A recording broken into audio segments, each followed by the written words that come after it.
이번 주간은 여러분과 함께 시편 말씀을 우리 함께 본다고 여러분들에게 말씀을 드렸습니다. 오늘부터 120편부터죠. 계속해서 우리가 보는 말씀은 그 표제를 살펴보게 되면은 성전에 올라가며 부르는 노래라고 기록이 되어져 있습니다. 성전에 올라가며 부르는 노래는 시편 120편부터 시편 134편까지 이렇게 기록이 되어져 있습니다. 우리가 이것을 보지 않고 머릿속에 집어넣을 수 있는 방법은 오늘 말씀에도 나와 있지만은 성전에 올라가자 할 때 내가 기뻐했다라고 이야기를 하고 있지 않습니까? 자, 우리가 교회 갈 때에 기쁜 마음으로 올라가게 되면 우리 아이들과 함께 손잡고 올라가게 되면 아이들과 구령을 맞춰서 올라가게 되겠죠. 그러면 아이들과 함께 구령을 맞추면 우리는 보통 구령을 맞출 때에 하나, 둘, 셋, 넷 이렇게 표현을 하게 됩니다. 시편 120편에서는 맨 뒤쪽에 공을 빼고요. 시편 134편에서는 앞에 있는 일자를 빼면은 숫자가 1, 2, 3, 4 이렇게 배열이 됩니다.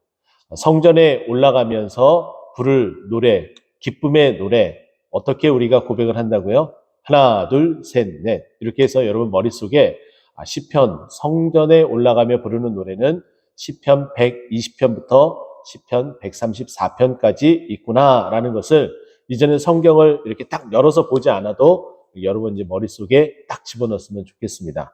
오늘 그 중에서도 시편 122편은 매우 특이한 구절을 제가 이렇게 나름대로 이렇게 구분지어서 여러분에게 함께 나누고 싶습니다. 1절에서 9절까지 전체를 되어져 있지만은 1절에서 5절까지의 내용과 그리고 6절에서 9절까지 내용으로 이등분해서 저는 함께 나눠보고 싶습니다. 1절에서 5절까지의 내용은 성전에 올라가기 전과 그리고 올라가면서 그리고 올라간 그 상태에 있는 그 모습들을 이야기를 한다면은 이제 6절부터 9절까지는 성전에 올라가서 예배를 드리면서 거기서 어떻게 기도하고 어떠한 간절한 마음으로 부르짖고 있는지 그것에 대해서 언급을 한다라고 볼 수가 있습니다. 저는 이 시편 성전으로 올라가는 이 노래를 11월 첫날을 맞이해서 우리가 함께 하면서 그런 마음이 들었습니다. 우리가 가을이 되면은 단풍놀이를 하러 가게 되죠. 단풍놀이를 할 때에 단풍놀이를 가게 될 때 우리가 일반적으로 많이 쓰여지는 표현들이 있습니다. 산이 물들었다라는 표현을 쓰기도 하고 그리고 또 다른 표현 가운데 하나는 산이 불탄다라는 표현을 쓰기도 합니다. 우리 이제 동태는 꽃동산교회가 앞으로 나아가면서 가장 우리가 주안점을 두고서 준비해야 될 것은 다른 어떤 것보다도 제가 기도다라고 말씀을 드리고 그래서 내일부터 시작해서 우리가 2주간 교회의 사역과 부흥 그리고 우리 자녀들을 위한 기도회를 저녁 기도회를 이렇게 시작하고자 여러분과 함께 그 마음을 나눴습니다.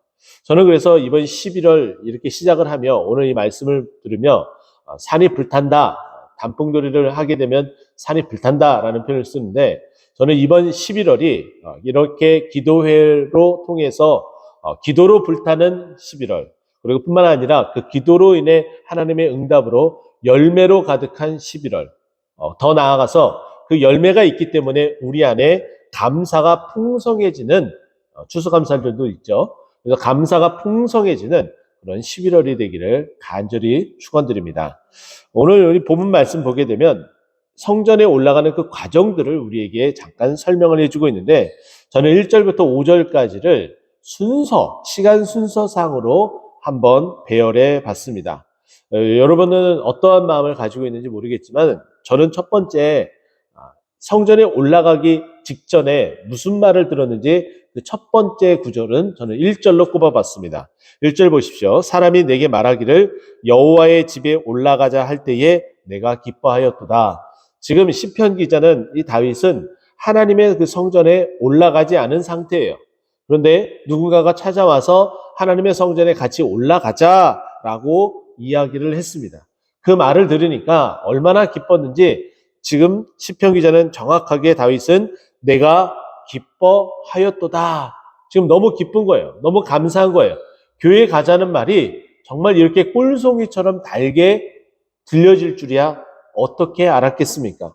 그만큼 내 영혼이 갈급하다는 것이고 내가 성전을 주님 앞에 나오는 것을 사모한다는 겁니다. 지금 우리 주위에도 제가 듣기로는 아직까지 우리 이제 동토는 꽃동산 교회에 출석하셨다가 아직 함께하지 못하시는 분들이 계시는 줄 압니다. 혹은 다른 교회에 출석은 하더라도 이렇게 온전하게 적을 두지 못하고 출석하시는 분도 있는 줄 알아요. 함께 예배드리기 위해서 이제 연락을 하고 우리 함께 새롭게 시작한 우리 동토는 꽃동산 교회에서 함께 신앙생활 이제 열심히 했으면 좋겠다라는 이야기를 나누고 함께 힘을 모았으면 좋겠습니다.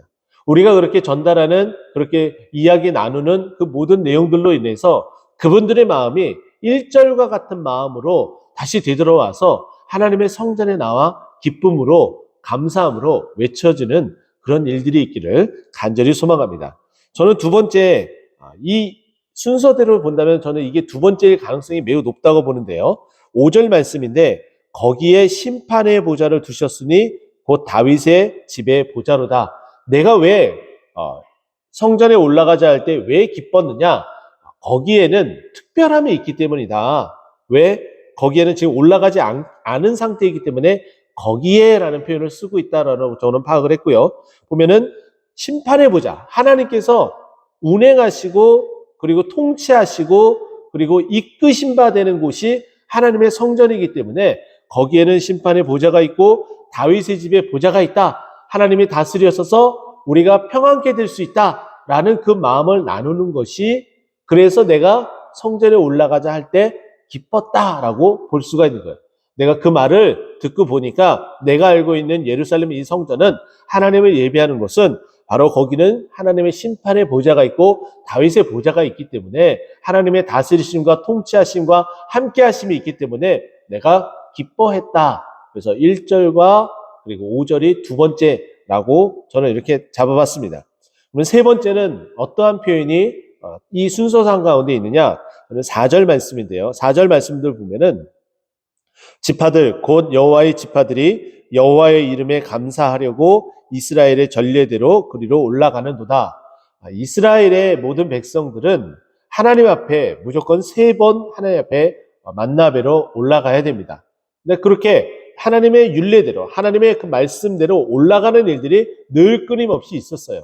근데 여러 가지 이유로 말미암아 그렇게 하지 못했었던 그런 상황들이 있었죠. 전쟁의 상황이라든지 아니면 다윗처럼 도망자의 신세가 되었다든지 그와 같은 이유로 말미암아 하나님의 성전에 올라가지 못했는데 모든 것들이 다 이제 정리가 되고 여호와의 성전에 이제 올라가자, 같이 가자라는 말을 들었을 때 너무 기뻤는데 그 이유는 하나님께서 통치하시는 것이었다. 그래서 그 기쁜 마음으로 이제 성전에 어떻게 올라가요? 하나, 둘, 셋, 넷 이렇게 구호를 붙이면서 올라가고 있는 겁니다. 근데 올라가니까 나만 올라가는 게 아니었어요. 누가 올라가고 있는 거예요? 나뿐만 아니라 나와 같이 여호와의 성전에 올라가자 해서 그 기쁜 소식을 들었을 때에 올라가고 있는 이스라엘의 그 백성들. 근데 그것이 하나님께서 우리에게 그런 기쁨을 주시기 위한 우리에게 허락하신 그 전례에 따라서 그렇게 올라가는 그 모습을 보고 있다는 거예요. 우리가 지금까지 그 전례대로 하지 않았음에 대한 안타까움도 여기에 묻어져 있고 또 이렇게 기쁜 마음으로 올라가는 이렇게 함께 우리 이스라엘 공동체가 바로 이러해야 되는구나라는 그 기쁨과 감사도 함께 녹아져 있는 겁니다. 여러분 어떻습니까? 우리가 코로나19의 그 상황 가운데 교회 나오지 못했었던 시간들이 있습니다. 또 확진자가 되어서 나오지 못했었던 또 코로나가 아닐지라도 우리가 여러 상황 가운데에 질병으로 또 수술의 그 일정으로 말미암아 교회에 나오지 못했었던 시간도 있습니다. 그때마다 정말 주님의 그 성전을 예배를 얼마나 사모했는지 그리고 회복이 되어져서 주님 앞에 나올 때에 얼마나 기뻤는지 상상해 보면은 이 말씀들이 다 우리의 마음과 뼈에 사무친다라고 표현을 해드리고 싶어요. 이스라엘 백성들이 바로 그와 같은 모습으로 정말 이렇게 함께 올라가니까 얼마나 기뻤는지 모릅니다. 우리가 한 4주 전이었던가요? 그동안 함께 했으면서 함께 예배드리지 못했었던 노구의 우리 두 분의 집사님과 권사님이 나오기 시작을 했어요. 함께하지 못했었는데 그분들이 다시금 이사 오고 가까운 곳에서 이제 나올 수 있도록 그 마음이 움직여서 나오기 시작을 했어요. 우리가 그 마음을 보고서 얼마나 기뻤습니까? 함께 손을 붙잡고 그동안 어떻게 지내셨는지 안부를 묻고 얼마나 함께 그 기쁨의 그 파한대소를 나누며 이야기를 했습니다. 하지 않았습니까? 그런 것처럼 이스라엘 백성들이 함께 그렇게 예배하러 올라가는 것에 대한 그 기쁨을 4절에 이렇게 표현을 했던 겁니다. 자, 그러면 그 다음 이런 올라가는 모습을 보아서 결국에는 어떻게 됩니까? 2절 말씀입니다. 2절 말씀 보면 예루살렘아 우리의 발이 내 성문에 어떻게 됐다? 이제 드디어 선 거예요. 딱 서면서 그 기쁨이 얼마나 뜨거웠겠습니까? 성전에 올라가자마자 그 성전의 초입에 들어섰을 때에 아마 발걸음이 멈췄었을 것이라는 저는 그런 상상을 해봅니다. 여러 가지 영상들이 우리는 유튜브를 통해서 볼 수가 있는데요. 실질적인 방송을 보지 못했지만 유튜브를 통해서 우리나라 축구사의 한 획을 그었었던 차범근 전 감독의 다큐 영상을 본 적이 있습니다. 차범근 감독이 유럽에 진출을 하기에 앞서서 여러 구단의 이제 테스트를 받는 그런 과정들을 소개를 하는데 차범근 감독이 시간이 지난 후에 다시금 그 입단했었던 구단의 연습구장에 딱 들어섰을 때에 ENG 카메라로 레일을 따라서 이렇게 아래에서 차범근 감독이 그 자리에 가만 서 있으며 회상하는 그 장면을 찍기 위해서 카메라를 이렇게 돌리는 모습을 저는 본 적이 있습니다. 저는 그런 모습이 바로 이와 같지 않았을까. 성전에 그렇게 예배드리러 가서 은혜 받고 정말 그 뜨거움이 있었던 그 시간들을 이제 뒤로 하고 하지 못했었을 때에 성전에 다시 올라가자라는 그 말을 듣고 너무 기뻤죠. 왜냐하면 그곳은 하나님의 통치하심이 있었고 다스리심이 있었기 때문에. 근데 올라가다 보니까 그 올라가는 그 광경 가운데에 수많은 사람들이 바로 그렇게 하나님의 그 집에 올라가는 모습을 보고서 그 기대감에 그 부푼 마음을 가지고 올라간 거예요.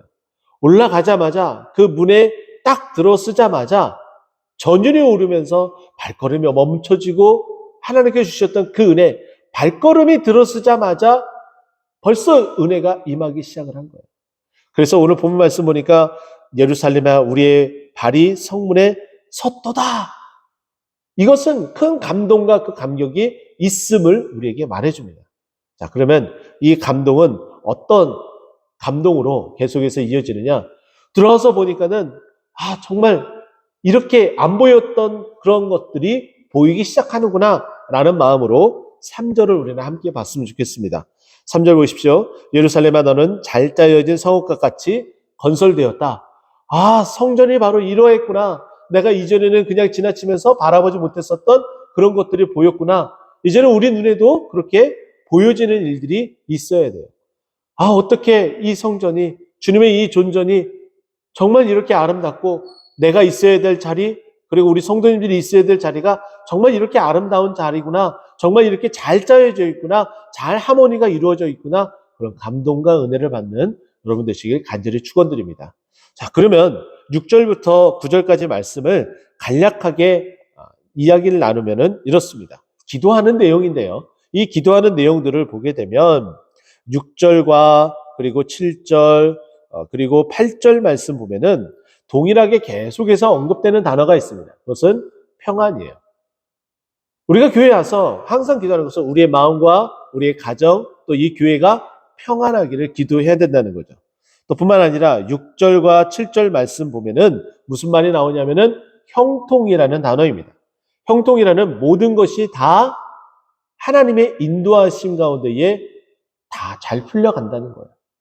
우리 안에 평안이 있고 우리 안에 형통함이 있다면 우리 안에는 당연히 그로 말미암아 감사함이 넘칠 수밖에 없어요. 기쁨이 충만할 수밖에 없습니다. 그렇게 기도하라고 우리에게 이 시편 122편을 소개해주고 있어요. 내가 성전에 올라가서 예배 드릴 때에 이와 같이 평안과 형통을 위해서 기도해라. 이렇게 우리에게 소개를 해주고 있습니다. 그리고 9절 말씀 보니까 여호와 우리 하나님의 집을 위하여 내가 너를 위하여 복을 구하리로다. 지금 이 다윗 시편 기자는 두 가지를 놓고 기도하고 있습니다. 하나는 성전을 위해서 기도를 하고 있고 또 함께 예배드리러 올라가는 성도들을 위해서 기도를 하고 있어요. 하나님의 집을 위해서 우리가 교회를 위해서 기도하는 것은 당연하겠죠. 제가 이제 목양실 안에 책이 여러 권이 꽂혀져 있는데 그 중에 책 한 권의 그 제목을 잠깐 여러분에게 말씀드리면 이렇습니다. 교회가 살면 다 삽니다. 라는 책이 있어요. 그 제목 그대로 교회가 산다는 것은 여러분이 산다는 거예요. 그러면 다 살아난다는 거죠. 왜냐하면 여러분들이 교회이기 때문입니다. 이처럼 우리가 하나님의 집을 위해서, 이 교회를 위해서 기도한다는 것은 우리가 살기 위해서, 우리가 살아나기 위해서 기도하는 것이고 또 그 기도는 하나님께서 내려주신 복이다라고 말씀드릴 수 있어요. 그래서 9절에 하나님을 집을 위해서 그리고 너를 위해서 너의 복을 위해서 기도하라 라고 말씀하고 있는 것이죠. 이처럼 성전에 올라가며 부르는 노래, 늘 교회 나오기를 기뻐하고 또 교회 가자는 소리에 대한 그 말들을 들을 때마다 기뻐하며 평안과 형통을 위해서 기도하고 또 교회의 평안 그리고 복 그리고 우리 모두를 위해서 기도함으로 우리 안에 기쁨이 충만하고 감사함이 풍성한 그런 11월 또 우리의 인생의 모든 여정이 되기를 간절히 예수 그리스도의 이름으로 축원드립니다. 기도하겠습니다.